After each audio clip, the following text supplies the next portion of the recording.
Halo, sobat Binar semuanya. Selamat malam, selamat malam, Mas Jamal. Seperti biasa ya, kita akan menemani sobat Binar semuanya. Mudah-mudahan hari ini lebih rame, lebih seru daripada acara berarti di episode-episode sebelumnya gitu ya. Karena seperti biasa kita di acara berarti berbinar here's to you, berbinar mendengarmu gitu ya tujuannya. Supaya apa? Supaya kita bisa ngasih edukasi ke kalian semua tentang apa itu hal-hal yang bikin kalian sebenarnya penasaran gitu ya. Dan tentunya salah satunya tentang psikologi gitu. Jadi kalian boleh nanya apapun, ngebahas apapun, ngobrolin apapun, nanya sama saya gitu ya. Kebetulan di sini saya adalah psikolognya Berbinar gitu ya, Berbinar Institute Indonesia. Dan di sini saya yang menemani kalian semua buat ngobrol bareng, ngebahas sesuatu yang mungkin itu bikin kalian penasaran atau kalian tuh kepo kira-kira tuh ini kalau dari sudut pandang psikolog tuh kayak gimana gitu ya. Dan yang tentunya yang pasti akan kita buat gitu ya di acara pada hari ini berarti Berbinar Here's to You di episode kali ini adalah karena ini adalah acara yang memang dibuat dikemas sedemikian rupa sama-sama teman seluruh di staff di TikTok creator, di divisi TikTok creatornya Berbinar Indonesia. Jadi tujuannya pasti udah jelas banget ya guys, bahwa kalau kita di sini pengen banget buat sobat binar yang udah ngefollow maupun yang belum ngefollow gitu ya, kita anggap semuanya sobat winner. Karena pastinya kita pengen nguatin tagline-nya kami di Berbinar, yaitu adalah Berbinar selalu ada buat kamu. Jadi pastiin kalau semua informasi yang dikasih sama Berbinar, mau pakai TikTok, mau pakai Telegram, mau pakai Instagram, mau konten apapun itu, yang pasti kita akan bertujuan ngasih sesuatu yang terbaik buat kalian, ngasih optimal buat kalian. Tujuannya apa? Tujuannya supaya uh, dapat informasi yang terbaik dari orang-orang yang memang menguasai di bidangnya gitu. Jadi itu sih tujuan banget dari kita. Jadi harapannya itu juga, selain itu kami juga nggak ingin supaya informasi yang berikan teknologi juga itu hanya terkotak-kotak di area di sekitarnya kantornya Berbinar aja, yang notabene Berbinar Insight Indonesia itu ada di Surabaya. Dan tujuannya apa? Supaya informasi-informasi yang valid tentang psikologi itu bisa menjangkau seluruh lapisan masyarakat tanpa mengenal itu kondisi finansial, menengah ke bawah, menengah ke atas, ataupun yang ada di Surabaya aja, atau yang sampai ke ujung dari Indonesia, yaitu di Papua, di Aceh, atau dimanapun berada. Salam kenal buat kalian semua yang ada di acara pada hari ini, Sobat Binar kali ini. Makasih banget sudah hadir. Hari ini kita ditemani sama ada Mas Jamal 18 dan juga ada Mbak Hana RTSZ. Nah, mungkin kita bisa panggil dengan nama Mbak Hana gitu ya. Karena kita di sini seperti biasa coba ngobrolin sesuatu yang beda tiap harinya, bukan harus sama atau apa. Yang pastinya beda berarti sama bisikan. Kalau di bisikan kan ada di Instagram Berbinar, itu kita dibisikan selalu ada topik-topik khusus yang akan ngebahas sesuatu yang itu relate sama kehidupan kalian, dan tentunya itu yang sudah sempat diposting di dalam Instagram maupun di TikToknya Berbinar. Dan kali ini kalau kita hari ini sebelum membahas sesuatu, mungkin kalau kalian mau tanya sesuatu boleh banget di chat di bawah gitu, karena harapannya apa, ini bukan buat ngejulit atau buat ngegosipin kalian atau teman-teman kalian, tapi ini tujuan supaya menginspirasi kalian semua yang nontonin berarti Berbinar Hipstory pada malam hari ini. Jadinya apa? Jadinya teman-teman yang punya permasalahan yang sama di negara atau di kota mana gitu, nanti kalau misalkan nontonin ini jadi ikutan bisa dapetin solusinya based on pembahasan yang lagi kita bahas pada malam hari ini. Please bahas tentang trust issue, trust issue gitu, sulit percaya sama orang gitu kan. Atau mungkin mau langsung di invite buat ngobrol bareng di sini gitu ya. Kak, mungkin Boleh Mas Melin diajak ngobrol. ya Mungkin mungkin lagi mengalami Melin ngobrol. makanya minta Kayaknya dia dibahas. betul. Jadi nggak enak kalau langsung dia cuma ngechat doang minta dibahas kayak gini segala macam. Bedanya kita di samain di live TikTok yang di tempat lain, kita akan invite langsung yang nanya buat ngobrol sama kita gitu. Mudah-mudahan dia berkenan ya buat Mari ngobrol kita sama sambut kita. Mari kita sambut dan tampilkan Kak Melin ya. Ini kan salah satu sobat binar yang cukup aktif gitu ya tiap malam selalu datang gitu ya. Dan tentunya di sini juga ada Kak Hana nih. Halo Kak Hana, gimana kabarnya hari ini? Mudah-mudahan sehat selalu ya. Boleh sambil open cam loh Kak Hana ini. Ya, supaya sobat bener semuanya bisa ngelihatin gitu kan. Siapa sih yang namanya Hana RTSZ itu kayak gitu ya. Aku nggak bisa open cam ya? Oh, kamu nggak bisa open cam? Iya. Ini kayaknya. Gimana sih? Kayaknya kadang-kadang kayak gitu nggak sih? Emang kadang-kadang bisa open cam, kadang-kadang bisa nggak open cam gitu ya. Iya, aku karena follower juga ya, tapi nggak tahu sih, harusnya sih enggak ya. Kayaknya harusnya bisa, tapi nggak apa-apa, nggak masalah sih. Tapi kalau mau nyoba live dulu terus gabung lagi nanti nggak apa-apa sih. Aku akan accept Iya. lagi Ya, invitation-nya gitu. coba Kalau lagi aja kali ya. oke oke siap siap. Makasih. Sambil nunggu Kak Hana bergabung, mungkin kita sambil nunggu Kak Hana juga ada Kak Melin yang gabung juga di sini. Kita sambil nanya kira-kira dia mau ngebahas apa sih gitu ya. Kayaknya dia nggak nge-accept invitationku gitu, tapi nggak masalah sih. Eh, kita ngebahas tentang trust issue mungkin itu banyak hal ya, kita tergantung mau pakai yang konteks yang mana dulu nih, trust issue di lingkungan mana dulu, di lingkungan yang kita di keluarga di rumah, atau jangan-jangan mungkin yang lebih serius lagi yang ada di lingkungan pertemanan kita, atau bahkan yang lebih serius lagi di level relasi yang itu terkait sama pacar gitu ya, kekasih atau pasangan kalian kayak gitu ya. Ini kita bisa bahas semuanya as long as waktunya masih memungkinkan, maka kita bisa bahas itu malam hari ini juga kayak gitu nggak sih. Gitu. Eh, Trust issue ya, jadi kalau trust issue itu eh, apa namanya, sebentar sebentar.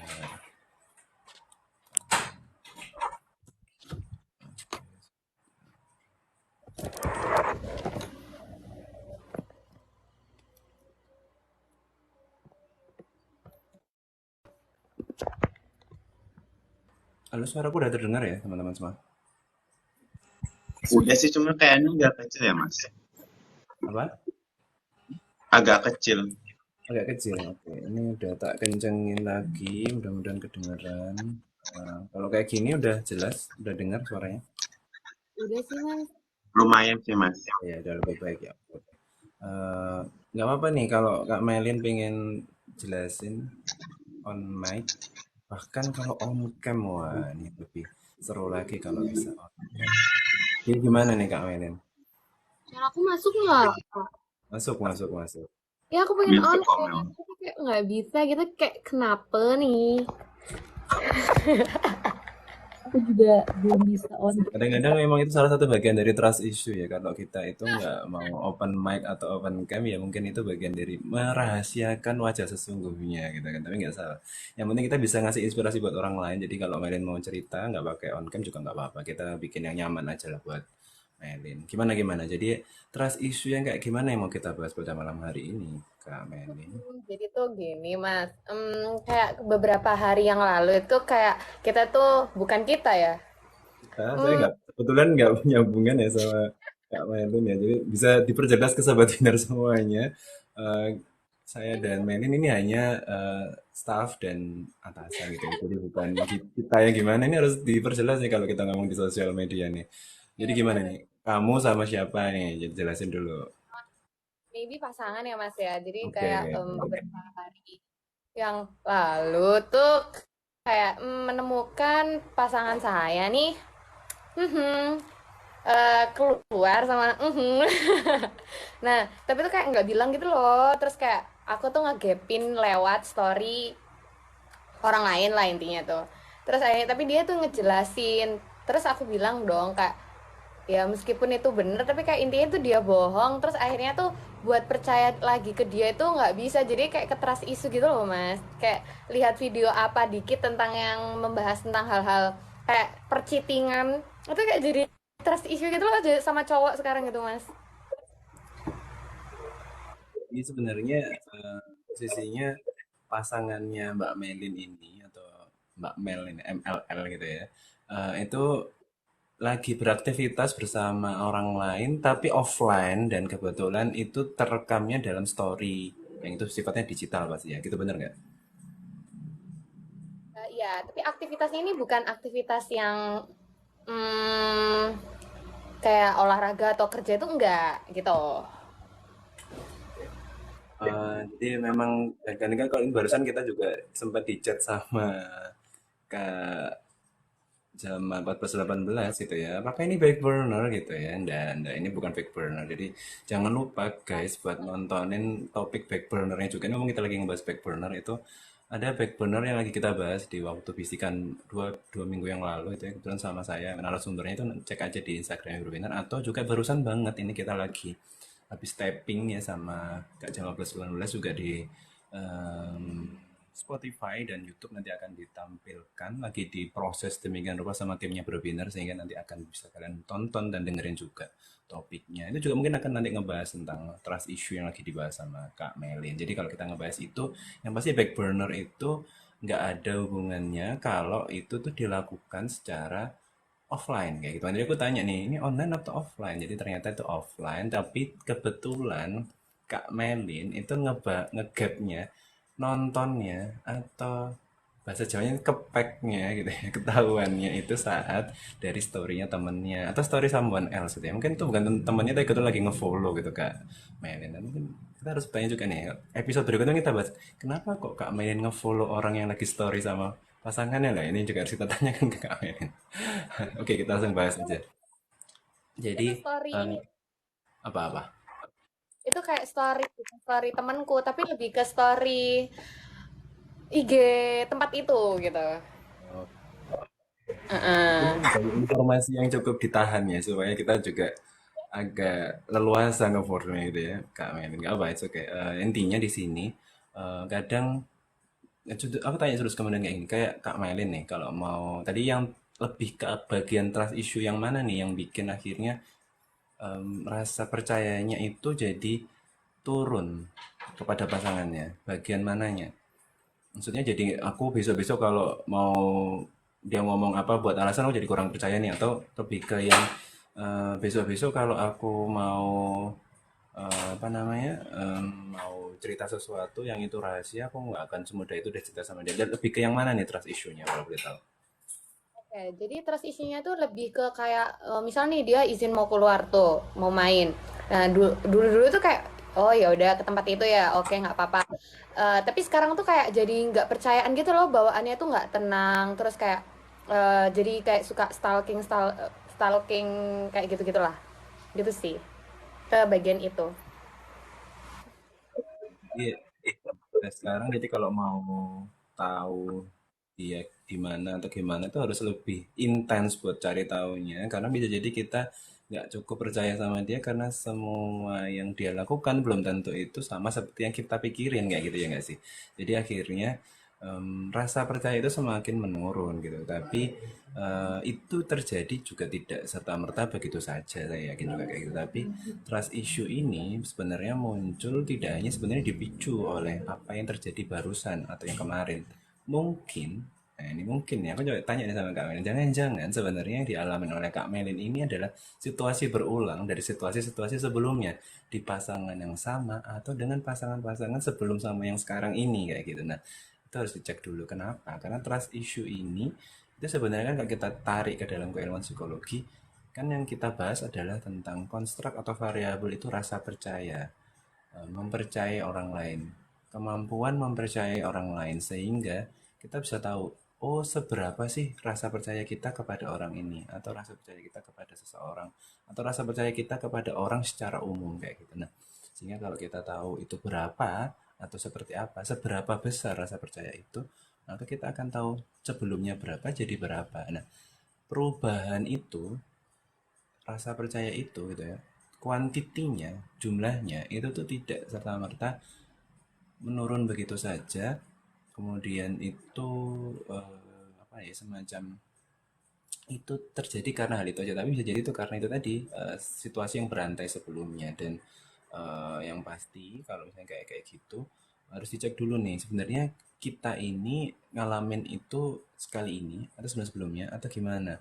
Pertama itu kan cek dua, yang kedua adalah jangan-jangan sebenarnya eh, kitanya nih yang sebenarnya punya apa ya, tidak cukup kuat untuk mempercayai orang lain gitu. Nah itu yang harus kita tanya juga ke diri kita. Kita sebenarnya karakteristik orangnya seperti apa nih kalau kita ngomong tentang trust issue. Jangan-jangan kita ini sebenarnya karakteristik orang yang kepribadiannya itu tidak mudah percaya sama orang lain, sehingga ketika kita dikecewakan satu kali gitu, sehingga akhirnya kita jadi kayak ya ampun kok gini ya gitu, ya udahlah ya udah kayak gitu ya, akhirnya kita kurang percaya sama orang lain, atau kita kurang percaya sama orang yang sebenarnya justru punya hubungan spesial sama kita gitu. Nah itu jadi tanya dulu nih, trust issue-nya itu yang kita harus tanya dulu ke situ, atau memang ini tuh kita sudah percaya kok sama orang lain, tapi setiap kita ketemu sama orang itu kok ternyata orang-orang itu,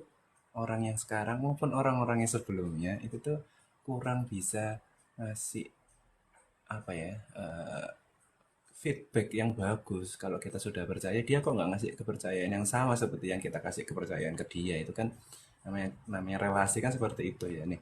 Dan itu, nah terus kemudian kalau sudah trust issue, maka yang harus dilakuin jangan lupa gitu ya, jangan lupa untuk asertif. Ini yang kemarin sempat kita bahas ya Kak Jamal ya, asertif, to the point, lugas, to the point, cerita aja, nanya langsung. Kayak kemarin kan kita ngebahas tentang ceritanya Kak Jamal itu kan tentang yang digosipin tuh sama orang tua gitu kan, yang kemarin kayak gini gini gini. Nah itu harus asertif, tanya maksudnya apa segala macam. Nah sekarang lakukan juga oleh Kak Mel ini, karena ini adalah sebuah hubungan. Hubungan itu kan juga cuma satu arah, tapi ini dua arah gitu kan. Jadi kalau kita tahu ini adalah hubungan yang dua arah, maka pastikan bahwa kalau hubungan ini dua arah, maka bukan cuma ke diri kita aja kita berkomunikasi, karena ini kita sama orang lain, maka kita harus berkomunikasi sama orang lain. Supaya apa? Supaya komunikasi itu nanti menghasilkan sebuah informasi baru yang itu tuh memvalidasi apa yang kita pikirin gitu kan. Jangan-jangan selama ini kita pikirin tuh hanya berkutat di dalam pikiran kita aja, tapi tidak terjadi sesungguhnya dengan apa yang diberitahukan oleh orang lain. Cerita sesungguhnya itu kan kita nggak tahu nih gitu kan. Kayak tadi Kak Melin, mungkin informasi itu didapat langsung dari Kak Melin dengan mata kepala Kak Melin lewat story orang lain, nah yang kebetulan lagi nyetori sesuatu gitu, tapi kan belum tentu juga ceritanya seperti yang Kak Melin ceritain, atau yang Kak Melin apa, yang Kak Melin dapetin gitu kan, yang Kak Melin pahamin. Nah tapi juga di sana ada informasi yang mungkin harus divalidasi, tidak hanya dengan bertanya kepada orang itu ya, mungkin juga bertanya kepada orang-orang yang kebetulan berada pada situasi yang sama sama si orang yang lagi kita investigasi kayak gitu. Tapi kalau boleh tahu gimana sih sekarang ini posisinya trust issue-nya seperti apa? Sudah terasertifkan, sudah tersampaikan, atau masih yang mendem-mendem aja? Atau jangan-jangan ini kebetulan pasangannya lagi nonton juga nih, nge-live juga bareng kita di sini di Berarti Berbinar Heroes tuh. Jadi kalau kita ngobrol bisa langsung dua orang langsung, jadi kita langsung bisa bantuin dua orang yang lagi bertengkar ini nih, atau lagi nggak percaya satu sama lain ya, nggak sih Kak Melin? Mungkin bisa pasangannya diajak ngobrol bareng sama kita di sini gitu ya. Gitu. Eh, kebetulan ini udah ini sih Mas, udah aku asertifkan, tapi kayak penjelasan yang diberikan itu sama apa yang aku lihat itu kayak nggak mungkin sih kayak gini, nggak mungkin gitu loh. Terus supaya mungkin, atau supaya benar-benar nggak mungkin gitu kan, itu kan tadi baru dua arah gitu kan. Sudah nyoba nggak buat dapetin informasi dari orang lain juga yang kebetulan jadi salah satu saksi mata di situasi itu? Pernah nggak udah melakukan itu nggak untuk memastikan gitu kan? Nah kalau memang sudah dapat, maka gimana yang dirasakan, atau apakah sudah tervalidasi benar-benar nggak mungkin, atau ini cuma baru ini kayaknya nggak mungkin, kan masih kayaknya ini kan masih kayaknya nih kayak gitu. Gimana Kak ini? Itu dia sama teman-temannya sih, tapi kayak kataku sih aku nggak mau tanya ke teman-temannya, soalnya kayak aneh aja loh Mas, susah gitu loh Mas kalau takut dipikir yang kayak gimana gimana gitu loh sama teman-temannya, jadi kayak ya udah sih cuman baru yang dua arah aja gitu aku sama dia gitu. Iya bener sih, karena apalagi kayak gini, kadang kita jadi tidak percaya gini, kita posisinya lagi berhubungan sama orang lain gitu kan, atau kita berhubungan sama pacar kita, terus ternyata informasi itu hanya bisa kita validasi dari orang-orang yang memang circle-nya dia. Akhirnya trust issue itu makin menjadi-jadi gitu kan. Maksudnya kita rasa kurang percaya kita karena kita nggak mungkin memvalidasi sesuatu dari orang-orang yang itu mungkin satu vibes, satu frekuensi sama si temennya apa si pacar kita itu gitu. Kenapa? Karena bisa jadi informasinya itu akan melindungi gitu kan, melindungi informasi sesungguhnya gitu kan. Mungkin itu yang bikin jadi semakin kamu semakin sulit untuk mencari celah percaya kepada pasanganmu, itu yang kadang bikin kita jadi semakin kurang percaya. Tapi mungkin gini, salah satu yang bisa kita effort yang bisa kita lakukan adalah kalau sudah mencoba untuk asertif, kemudian kita sudah coba apa ya mencari informasi tambahan gitu kan, ini beneran apa enggak gitu, dan kita sudah mulai yakin dengan apa yang kita yakini gitu kan. Jangan lupa untuk kalau di bahasa pengukuran psikologi gitu kita kadang ada yang namanya itu kita perlu reliabilitas gitu ya. Apakah ini konsisten gitu ya informasi atau kejadian ini apa konsisten? Nah, kalau ini terjadi sampai berturut-turut atau setidaknya 2 kali gitu kan, atau mungkin 3 kali atau 2 kali lah kayak gitu, itu berarti bisa jadi ini benar gitu. Jadi apa yang kita selama ini bilang itu nggak mungkin, ternyata benar-benar nggak mungkin di 2 atau 3 kejadian yang sama ke depannya. Nah itu yang bisa kita jadikan cara juga untuk memastikan kita benar-benar yakin bahwa yang kita lagi tidak percaya ini benar-benar tidak bisa kita percaya gitu. Karena apa?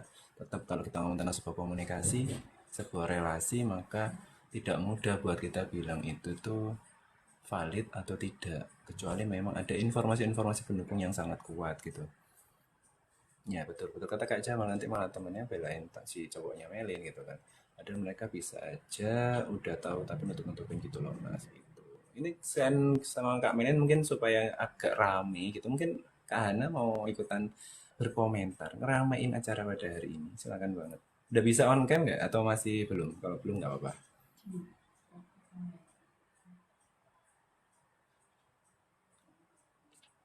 Iya enggak apa-apa, yuk silakan on mic. Kalau mau on mic boleh. Biar Iya, denger nih suara-suara merdunya Kak Hana kayak gimana sih kayak gitu ya. Coba coba. kalau aku sih Ini lumayan suaranya relate.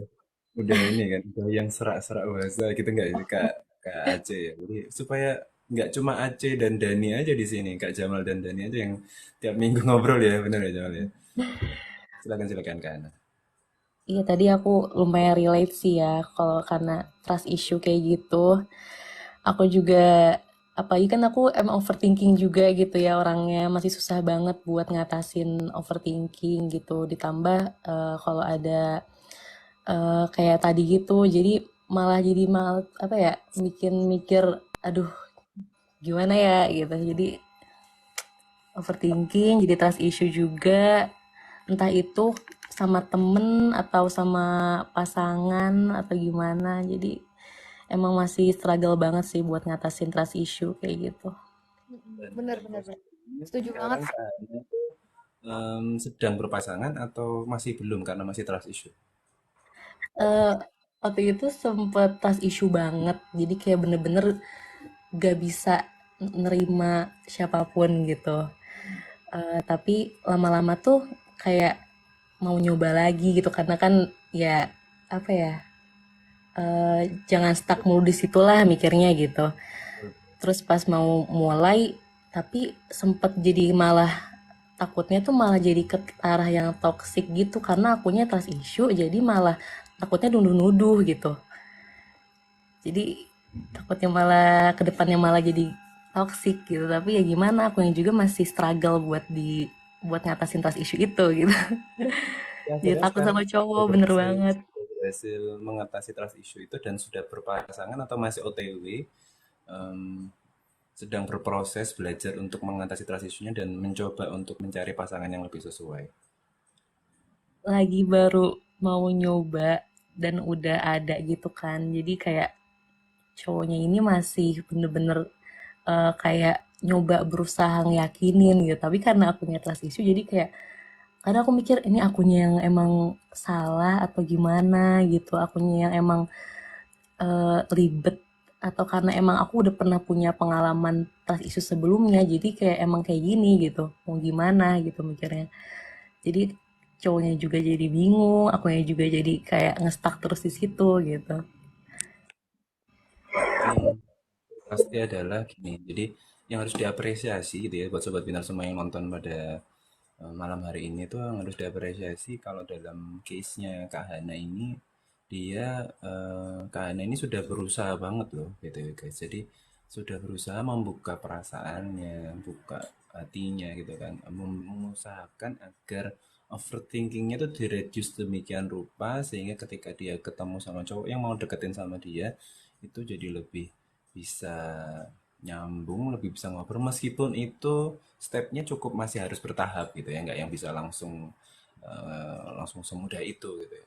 Dan ya itu perlu diapresiasi. Jadi apa yang sudah dilakukan oleh Kak Hana ini salah satu contoh usaha bagaimana dia meskipun trust issue itu adalah sesuatu yang tidak mudah untuk dilalui, dilewati gitu kan. Dan itu perlu support lingkungan juga untuk bisa membangun support tentang sebuah trusted relationship gitu ya.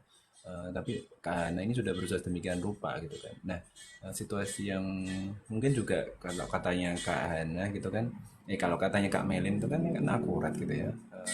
Ya, maybe in some terms it has punya akurasi yang sama. Tapi jangan lupa bahwa setiap orang itu punya ceritanya masing-masing, setiap orang punya gayanya masing-masing, setiap orang itu sosok yang berbeda. Jadi ketika kita itu berusaha memperbaiki diri kita gitu, khususnya tentang bagaimana kita mempercayai orang lain, bagaimana kita itu memperbaiki diri kita yang dulunya kurang percaya atau dulunya tidak percaya menjadi kurang percaya, dari kurang percaya menjadi percaya, itu kan prosesnya tidak mudah dan tidak sebentar gitu kan.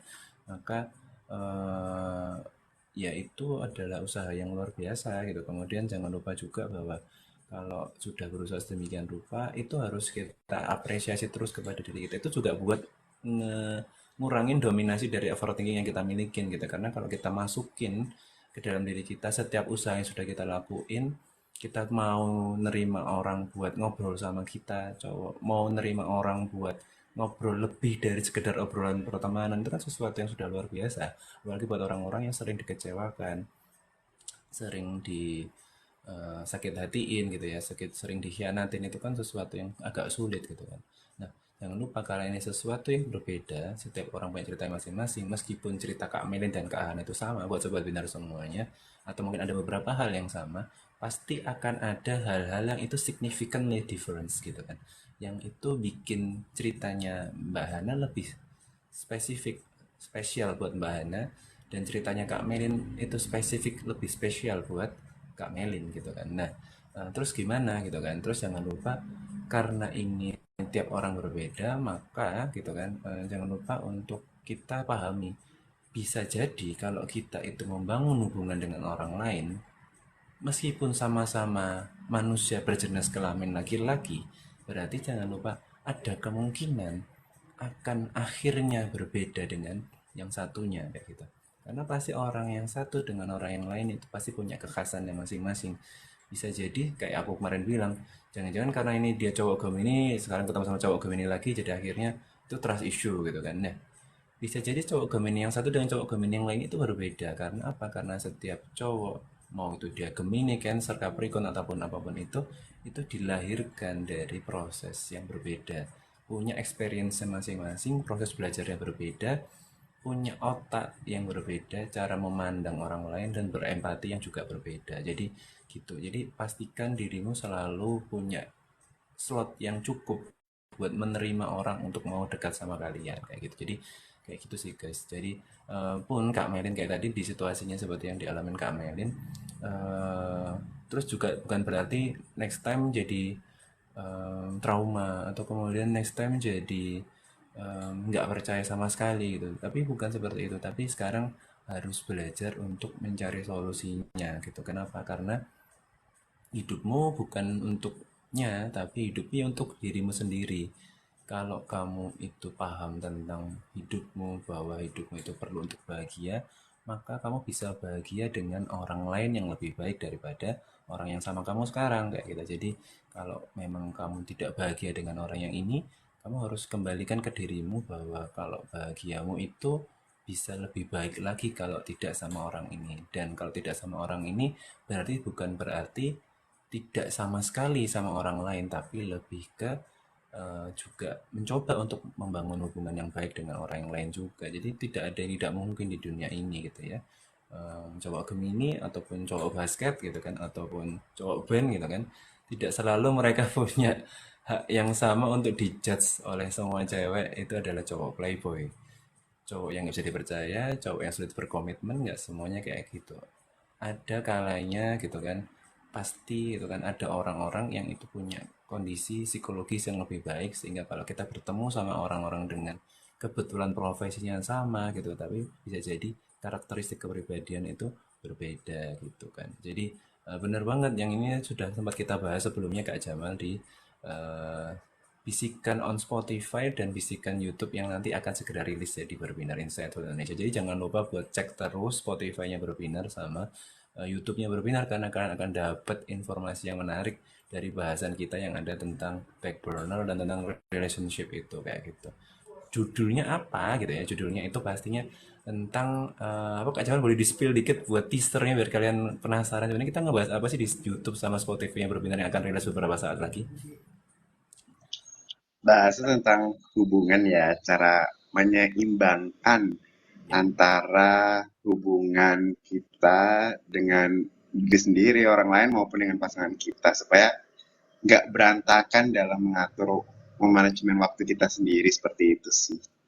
Betul banget, karena kadang kita itu lupa gitu ya, karena kita itu lupa bahwa sebenarnya work, life gitu kan, love gitu ya, kemudian apa study session atau aktivitas atau kuliah yang kita kerjain segala macam itu semuanya harus punya proporsi yang seimbang gitu kan. Seimbang itu gimana ya? Ada kalanya kita harus fokus sama satu hal dan ada kalanya kita juga harus mengalah untuk satu hal. Jadi tidak semuanya itu harus difulkan kepada satu hal, tapi kita harus jaga energi kita agar tetap bisa seimbang dalam menjalani setiap hal yang kita jalanin kayak gitu. Kenapa? Karena hidup kita nggak cuma buat pacar kita aja, hidup kita nggak cuma buat kuliah kita aja, hidup kita nggak cuma buat keluarga kita aja, tapi kita harus seimbangkan semuanya. Apalagi teman-temannya sudah mulai punya role yang jelas ya di dalam masyarakat gitu kan. Bekerja di sebuah perusahaan, kuliah di sebuah perguruan tinggi, menjadi pacar seseorang, atau bahkan menjadi ayah atau ibu dari anak-anaknya yang sudah dilahirkan gitu kan, atau bahkan apa namanya sudah menjadi istri atau suami dari seseorang gitu kan. Jadi kita semua punya role-nya masing-masing, bahkan kita juga menjadi anak dari ayah ibu kita gitu kan.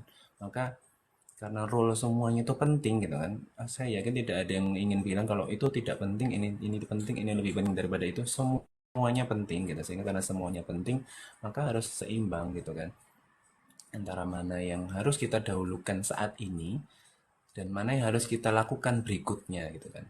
Dilakukan saat ini itu belum tentu tidak dilakukan berikutnya. Maksudnya dilakukan saat ini maka ya fokus dulu sama itu. Nah, yang prioritas kedua itu ketika kita sudah selesaikan yang sekarang, prioritas yang kedua kita laksanakan setelah ini selesai, dan nanti ketika sudah kita jalanin prioritas tersebut maka kita harus totalitas juga. Kenapa? Karena yang sebelumnya sudah selesai sehingga kita akan kerjakan yang itu. Makanya agak sulit ya saya memahami kalau ada orang yang bilang kalau dirinya itu multitasking, tapi akan lebih baik kalau orang itu akan fokus satu persatu mengerjakan setiap pekerjaannya gitu kan, tapi dengan catatan bahwa harus prioritas yang bertanggung jawab gitu. Jangan terus memprioritaskan satu hal, akhirnya banyak hal yang dikorbankan. Salah satu contohnya seperti yang kita bahas hari ini, trust issue gitu kan.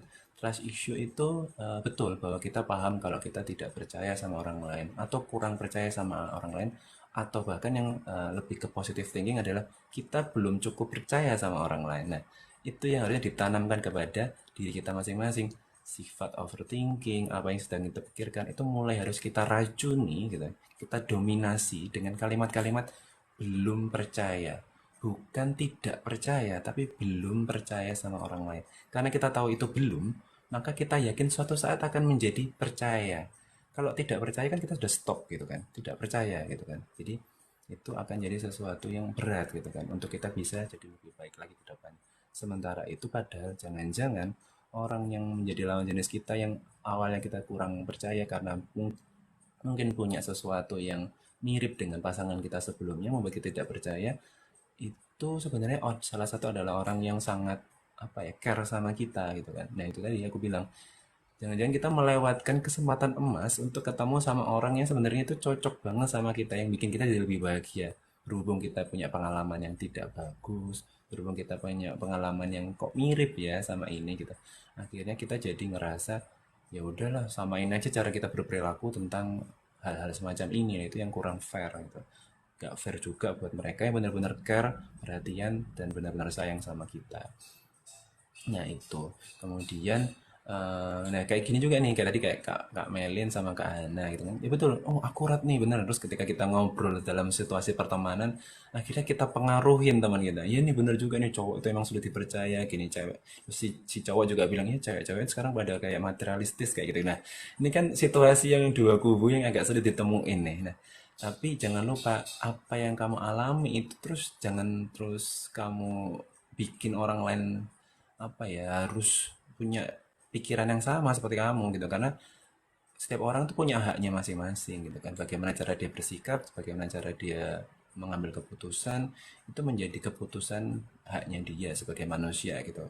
Jadi kalau kita mau cerita tentang pengalaman kita, terus bukan berarti kita memaksakan kehendak kita agar teman kita juga pakai cara kita bersikap buat nyikapin yang dia alamin sama pasangannya, nggak kayak gitu. Jadi ya benar, akurat sama, tapi bukan berarti terus kamu juga harus punya cara berpikir yang sama. Ya ini bagian dari pengalamanku.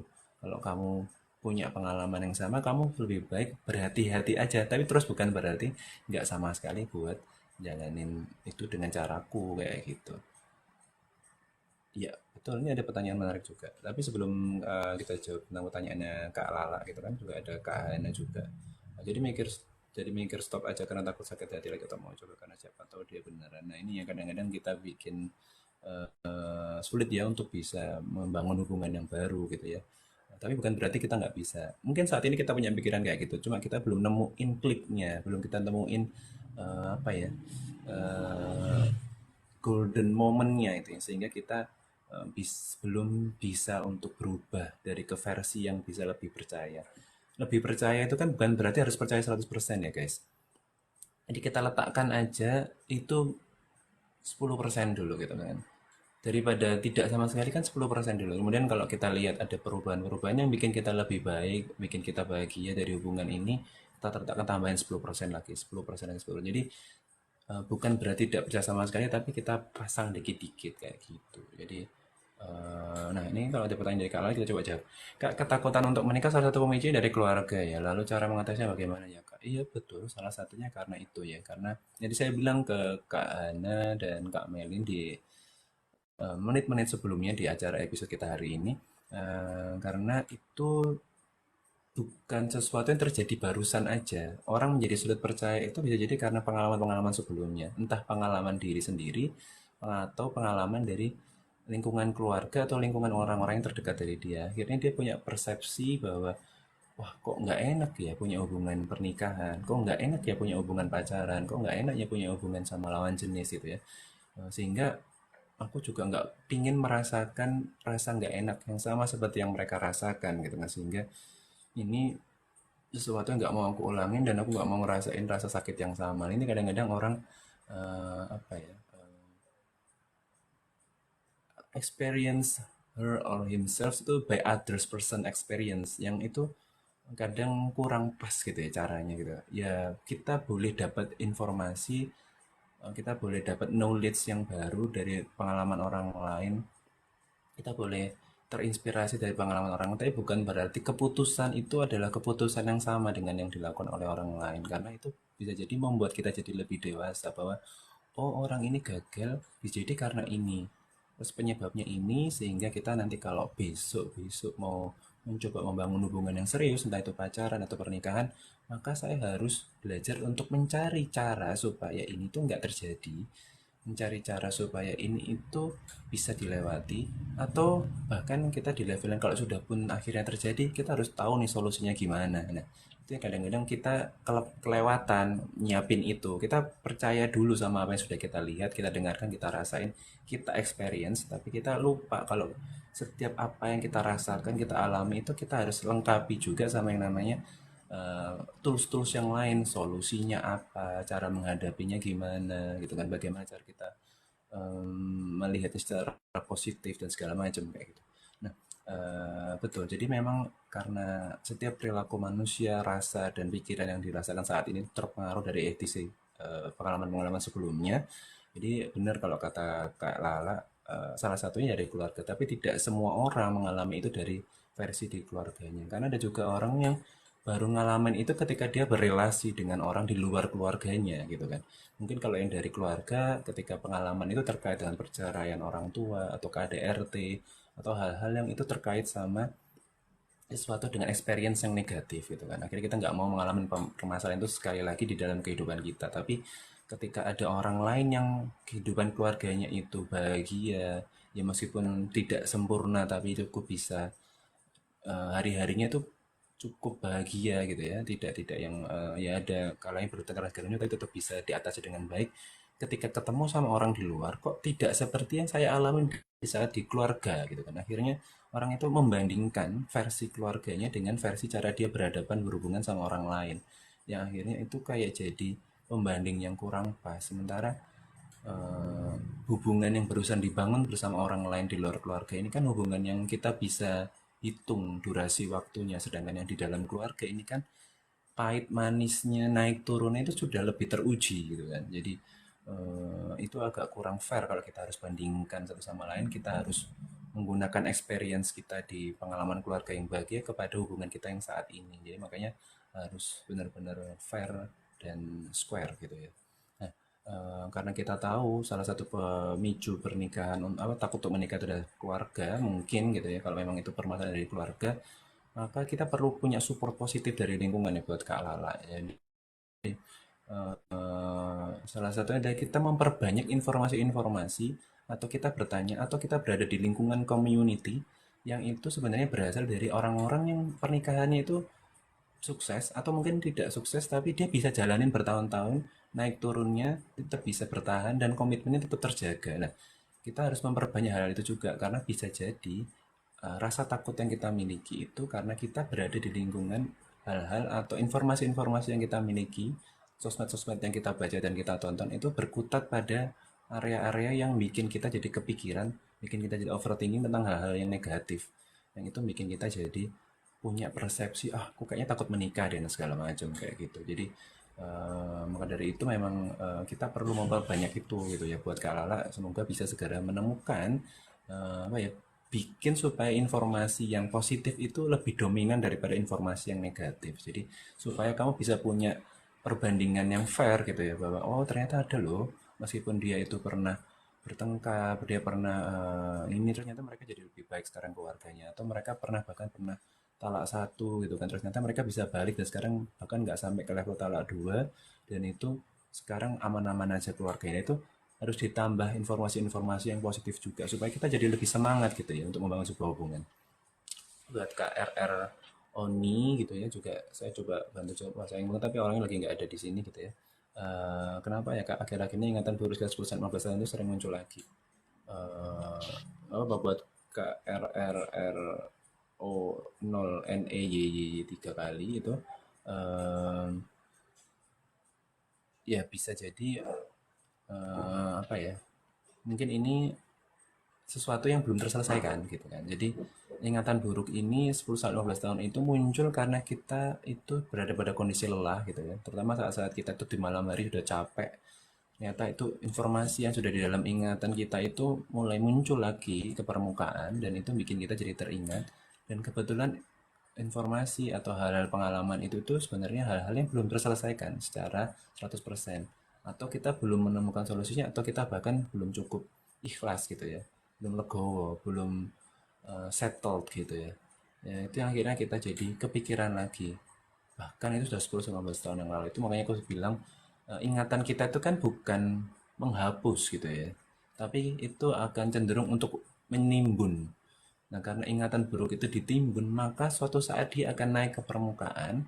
Kalau ada yang menggalinya itu, lah yang menggali ini siapa? Yang menggali ini adalah kondisi di luar sekitar kita gitu kan. Entah itu terpicu sedemikian rupa atau memang kita nggak sengaja buat nonton sesuatu sosmed, konten yang itu mancing buat itu keluar ke permukaan. Nah, makanya dari itu memang yang terpenting adalah kita harus belajar buat menyelesaikan setiap permasalahan-permasalahan kita supaya apa?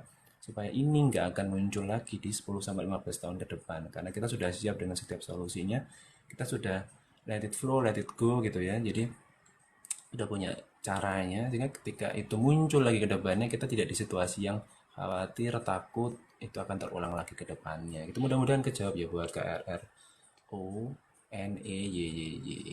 Nah, ini apa ini tiba-tiba kok Melin bilang kataku sih leave him aja. Ini kita ngebahas yang mana, Mel? Ini ada pertanyaan dari Kak Bubble Tea Shop. Nah, alhamdulillah dia masih bergabung. Oh ya Kak RRONN tadi udah kejawab ya. Mudah-mudahan bisa cukup menjawab pertanyaannya ya. Oke, sama-sama. Kak Bubble Tea Shop sekarang. Nah, Kak, kapan kita tahu waktu yang tepat buat ke psikolog? Kadang saat lagi down pengen tapi saat udah membaik. Kadang saat lagi down pengen tapi saat udah membaik merasa nggak pengen buat mengulang bercerita lagi. Oke. Waktu yang tepat buat ke psikolog saat kita itu sebenarnya siap untuk bercerita sebenarnya. Jadi kadang itu ketika kita kayak kan dibilang sama Kak Bubble Tea Shop itu kan eh, apa ya nggak pingin buat ngulang bercerita karena kita kalau ngomong lagi itu kan akhirnya kepancing buat itu ingat lagi gitu nggak sih? Dan kalau kita kepancing buat ingat lagi akhirnya kita males buat ngomongin itu dan itu udah kita udah berlalu gara-gara kita ngomong sama psikolognya jadi kayak males gitu kan ya udahlah sakit keinget dari situ apa ya poisonous banget gitu kan. Nah, itu bikin kita jadi sulit untuk melupakannya. Ya, itu akhirnya kita bikin jadi itu nggak mau buat itu diceritain ke psikolog. Nah, makanya saya bilang sebenarnya ketika kita siap itu tidak harus di saat kita sebenarnya sudah melalui itu.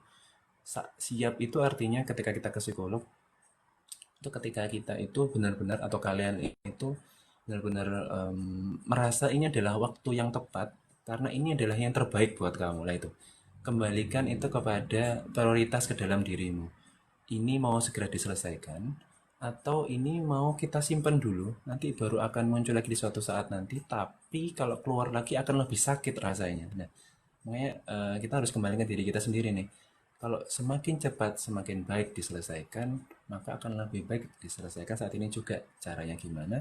Bisa ngobrol sama psikolog, atau sama konselor sebaya, atau sama teman-teman kalian yang kalian percaya, atau sama orang-orang terdekat yang kalian sayangi, atau sama orang-orang yang sebenarnya care sama kalian. Jadi sebenarnya how to solve every problem in your life, mengatasi semua permasalahan dalam hidup kalian itu nggak harus selalu ke psikolog. Dan waktu yang pas buat bisa ngomong sama psikolog itu kan nggak selalu pas di depan psikolog gitu kan. Kamu mau cerita itu kan nggak selalu pas di depanmu tuh ada psikolog, tapi bisa jadi di depanmu tuh ada orang yang pas buat cerita sama kamu.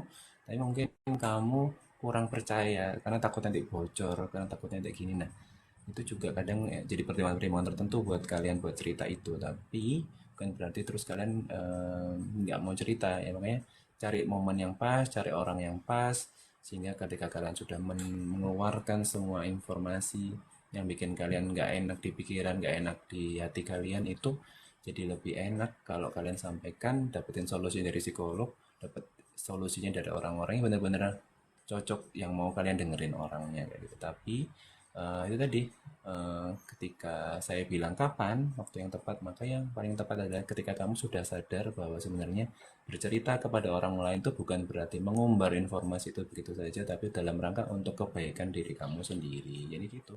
Mudah-mudahan Kak Bubble Tea Shop boleh terjawab ya informasi atau jawabannya. Apa ini? Kok tiba-tiba di bawah ini take a notes. Oke, tadi Kak Melin mungkin ada ini mungkin bahas oh bahasannya tadi Mas. Oke, baik siap. Jadi maksudnya gimana nih? Kalau sama teman malah adu nasib. May open your mic Kak Ana. Iya, jadi kadang tadi kan ngebahas yang kapan waktunya yang tepat buat ke psikolog gitu kan. Terus kan bisa cerita ke temen kayak gitu. Terus tapi kadang tuh kalau kita lagi cerita ke temen, kadang Bisa tuh bermata dua ya. gitu kayak, ih lu masih mending gue gini gitu. Jadi kayak Dia malah curhat balik ya ternyata. iya kayak, aduh, gue mau cerita nih malah jadi cerita balik gitu kayak apa gimana gitu. Jadi kayak gitu. Jadi emang ya saya seperti saya bilang tadi ini seperti pisau bermata dua kalau kita itu cerita sama orang lain. Kenapa?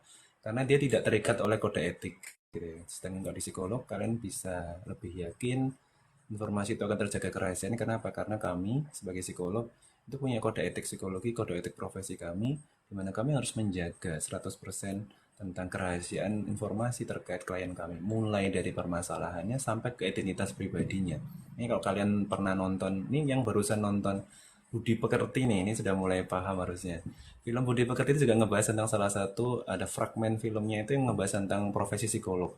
Dan di sana kalian bisa tahu bagaimana usaha seorang psikolog itu untuk memastikan orang lain terbantu tanpa harus informasi itu keluar langsung dari mulut psikolognya gitu. Kecuali memang si kliennya ini berkenan untuk itu diungkap gitu kan. Nah itu saya bilang kami pun seperti itu di psikologi gitu atau kami sebagai yang berprofesi sebagai psikolog gitu kan. Nah, kami harus menjaga betul kerahasiaan informasi dari klien kami, memastikan klien benar-benar nyaman bercerita dengan tidak terpengaruh pikirannya ini bakal bocor atau tidak, dan berusaha memberikan yang terbaik untuk kesehatan mental dari klien kami di psikologi, di psikolog gitu ya. Jadi mudah-mudahan bisa terjawab ya semuanya bahwa bercerita dengan teman itu ada kalanya bagus, ada kalanya tidak bagus. Yang terpenting adalah kita harus paham dulu bahwa sebenarnya teman yang kita jadikan tempat cerita ini adalah orang yang tepat, orang yang memang bisa menjaga rahasia kita, dan tentunya orang yang benar-benar mau dengar. Kadang-kadang gini nih, kita tuh nggak perlu dapat solusi, tapi kita tuh cuma pingin didengerin, nah gitu kan. Jadi kita harus pasang dulu nih rulesnya di awal. Ini aku gini. Jadi kadang kenapa sih kondisi ketika yang Kak Ana cerita tadi gitu misalkan gitu ya. Kenapa kok tiba-tiba teman kita malah curhat balik ya karena mungkin bisa jadi salah satunya adalah rulesnya nggak dimainin di awal, rules obrolannya, rules komunikasinya. Kita kurang asertif untuk menyampaikannya. Mungkin sorry aku kayak pengen punya waktu buat cerita sama kamu, tapi ini aku lagi nggak pengen didengerin ya kayak gitu. Jadi mungkin kita bisa sampaikan di awal rulesnya gitu kan. Jadi supaya teman kita tahu nih, ini nggak usah komen lu kayak gitu. Jadi kayak ya kalau misalnya apa mau komen ya udah ditahan dulu karena ini aku lagi pengen didengerin aja kayak gitu. Di kami pun kayak gitu, kami akan persilakan gitu kan orang untuk mau cerita aja tanpa harus dikomen, as long as it makes her or him better gitu ya, maka itu akan jadi sangat membantu gitu. Jadi intinya kayak gitu. Jadi buat kalian semua gitu ya, yang lagi kita bahas hari ini mulai dari yang di awal sampai akhir tadi, mulai dari trust issue, kemudian tadi ada curhat-curhat yang mungkin apa ya relate atau similar to your experience ya sobat-sobat pintar semuanya yang ada di Indonesia. Kemudian sampai kita ngebahas tentang tadi ada yang tentang pengalaman buruk yang itu muncul lagi setelah 15 tahun, dan terakhir kita ngebahas tentang sedikit tentang kode etik profesi psikologi. Intinya semua itu tolong dimaknai sama sobat binar sebagai sesuatu yang positif ya guys. Kenapa? Karena di sini kami tidak bermaksud untuk julid, tidak bermaksud untuk apa ya namanya itu jadi tempat buat ngebocorin semua informasi pribadi kalian. Enggak, di sini karena kami pingin informasi yang kalian sampaikan ini menginspirasi semua orang yang ada nonton di acara berarti berbinar Here's to You pada malam hari ini gitu. Jadi buat kalian juga yang belum sempat buat nonton ini dari awal, tadi kok aku cuma bahas yang ini ya, kok tadi aku nggak tahu ada trust issue juga. Nah, bisa kalian tonton lagi recapnya, bisa kalian nanti recordingnya itu di dalam YouTube-nya Berbinar, di Berbinar Insightful Indonesia, cek aja langsung ke halaman YouTube gitu kan. Cek di sana, ini kalian akan tonton dari recordnya dari acara berarti Berbinar Here's to You pada malam hari ini di sana kayak gitu. Termasuk semua episode-episode sebelumnya gitu yang nanti akan dikemas demikian rupa sama teman-teman dari TikTok creator yang berbinar biar kalian tetap bisa dapat manfaat, dapat inspirasi yang itu bikin kalian jadi lebih terbuka, jadi nggak overthinking lagi, dan buat Kak Melin dan Kak Ana juga bisa terbantu sumber masalahnya kayak gitu. Dan tentunya kami di sini berbinar Insightful Indonesia, kami di sini adalah edukasi, perusahaan yang bergerak di bidang edukasi dan layanan psikologi. Jadi buat kalian yang tertarik buat ngobrol sama saya langsung sebagai psikologi berbinar as a professional relationship ya, dimana kalian mau curhat, mau dapetin solusi dari permasalahan kalian, bisa banget kalian pakai salah satu produk dari berbinar namanya adalah produk konseling misalnya, atau kan kalau mau ngobrol sama yang sebaya sama kalian dan eh, sesuaiin sama budget kalian sebagai mahasiswa itu bisa banget pakai namanya konseling sama peer counselor. Atau kalau kalian punya kendala-kendala tertentu dengan biaya tapi kalian pengen banget ngobrol sama psikolog nih, sampaikan langsung kepada adminnya berbinar di Instagram maupun TikTok, sampaikan aja, nanti kita akan kasih sesuatu yang bikin kalian jadi lebih mudah buat konseling sama kami. Dan nggak cuma itu, di Berbinar juga punya yang namanya psikotes gitu kan. Jadi kalau kalian penasaran sebenarnya aku tuh kayak gimana sih orangnya gitu kan, kelebihan dan kelemahanku apa, aku habis ini setahun lagi skripsi lulus aku mau jadi apa, nah itu kalian bisa banget ikutan psikotes di Berbinar. Bisa kalian dapetin tes bakat minat di sana, tes intelijensi dan segala macam, yang itu tujuan untuk bisa menginformasikan kamu kamu itu kayak gimana, sehingga kalian bisa tahu cocoknya meniti karir itu kayak gimana sih, kemudian nantinya dapat rekomendasi apa, sarannya gimana. Atau kalian yang dari SMA mau kuliah juga kalian pengen tahu jurusan apa yang cocok, bisa banget buat tontonin pakai produk psikotesnya Berbinar itu. Dan yang terakhir ada yang namanya Berbinar Plus. Berbinar Plus itu apa?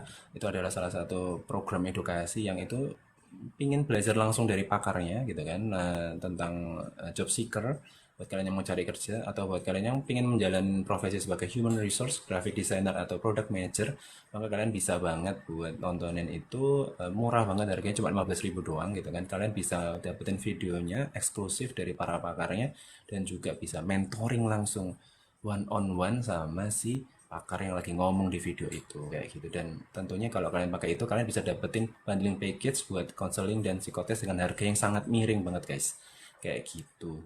Dari saya sih sekian ya, terima kasih. Mudah-mudahan malam hari ini bisa menginspirasi kalian semua, bisa bikin kalian jadi lebih terbuka pikirannya malam hari ini. Kalau lagi overthinking jadi nggak overthinking lagi, tidurnya bisa lebih pules, bisa lebih fresh, bangunnya jadi lebih seger, besok bisa jalanin hari Senin dengan mood yang luar biasa. Karena I hate Sunday, I hate Monday bisa berubah menjadi I love Monday. Assalamualaikum warahmatullahi wabarakatuh. Selamat malam, sehat selalu buat sobat pinter. Bye bye.